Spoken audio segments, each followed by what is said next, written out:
تقسیم سے پہلے ان ڈھیریوں میں سے ذمہ دار کچھ جائز اور کچھ ناجائز حقوق کو مالکانہ وصول کر لیتا ہے۔ سال ہر سال سے یہ جزیہ قانونی حیثیت اختیار کر چکا ہے۔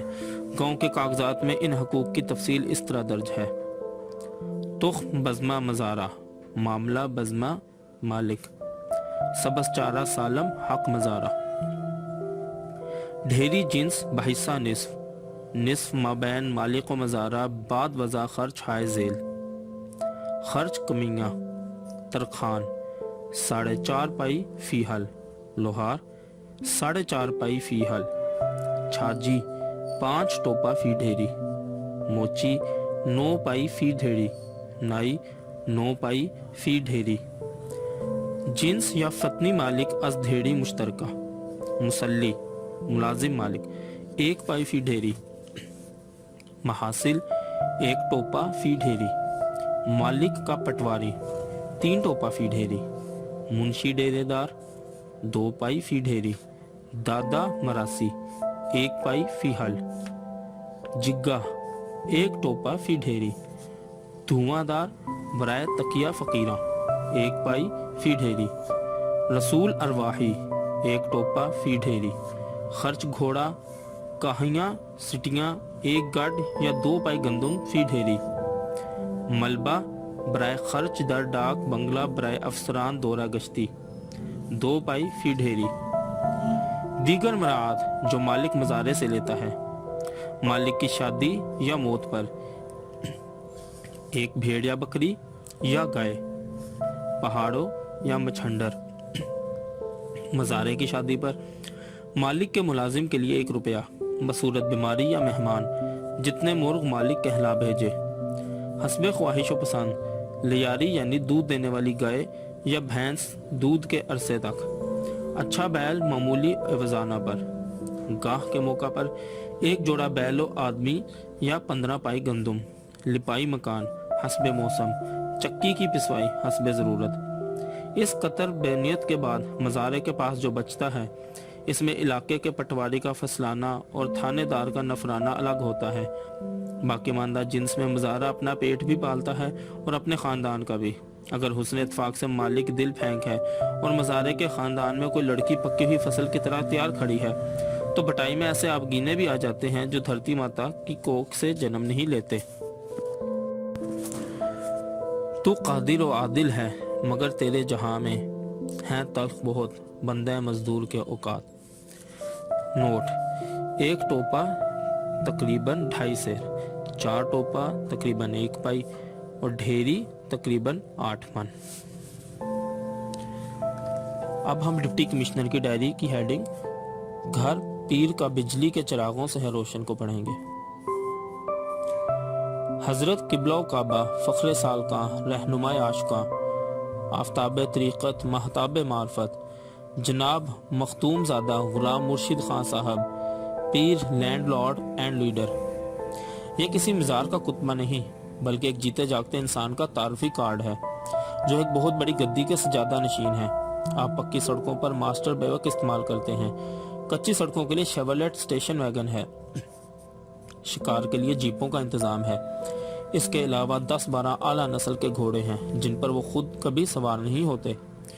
3-3.5 درجن نسلی کتے ہیں جن کی خدمت کے لیے بہت سے خادم مامور ہیں۔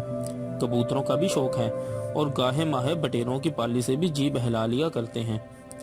درگاہ شریف پر درویشانہ ٹھاٹ ہیں لیکن مریدوں کی سہولت کے لیے کئی بڑے بڑے شہروں میں جدید طرز کی کوٹھیاں بنا رکھی ہیں۔ گدی کے نام پر 2000 ایکڑ اراضی وقف ہے۔ یوں بھی سال بھر میں مریدان باصفا سے 1.5 لاکھ روپے نذرانہ وصول ہو جاتا ہے۔ صوفیہ کرام کا مسلک ہے کہ دنیاوی مال و متاع کا اجتماع راہ سلوک کا رہزن ہوتا ہے، چنانچہ اپنے ایمان کی سلامتی کے لیے سجادہ نشین صاحب روپیہ پیسہ جمع کرنے کی خطا نہیں کرتے اور ہر سال درگاہ شریف کی ساری آمدنی بڑے سلیقے سے ٹھکانے لگاتے رہتے ہیں۔ گرمیوں میں مری، کوئٹہ، ایبٹ آباد اور سردیوں میں لاہور، پشاور اور کراچی کے شہروں کو فیض پہنچایا جاتا ہے۔ سالانہ عرس کے موقع پر گاؤں کے لوگ روحانی ثواب حاصل کرتے ہیں اور اس طرح سجادہ نشین صاحب سارا سال اپنے مریدین کی خاطر دینی اور دنیاوی مجاہدوں میں منہمک رہتے ہیں۔ سالانہ عرس شریف کا آخری دن ہے۔